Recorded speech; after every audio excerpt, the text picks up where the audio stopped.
Today we organized a walkout, and we had a lot of high school students and students from a council that came and supported the cause and respected the lives of the parking shooting. And I also think that it was really special because for a lot of us, it's our first time participating in any sort of speaking up for our civil rights, and it's something that we'll always remember. And a lot of high schools around the country have been doing the same thing, so it's very it's a step that we're taking into our lives and playing our role in this country. I think we learned a lot about protests and walkouts and marches in our history books, and no one really realizes how scary it is to ask people to do it with you. So this was a first step. Even if we didn't get accomplished all that we wanted everyone to write a letter. Even though that didn't happen, this was the first step. And so I know, beginning this, I was terrified. I was what if nobody comes out? What if I'm the only one there? But now I know that people are willing to come out if you convince them of the cause, or if they are feeling the same way, they just don't know how to voice it. So this was a step into what we've been learning about in history for a very long time.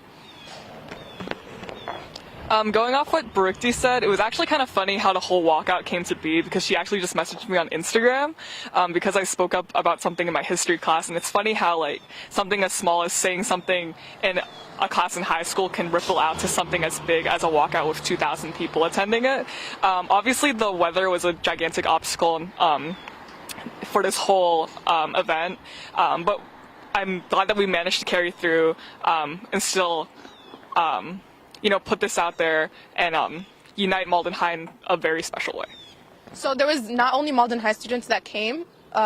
I told somebody else about this too. It was also a council, a Massachusetts council, and they were from all over the state. So they came as a group and they supported us because they meet at the Department of Education. So that was really cool.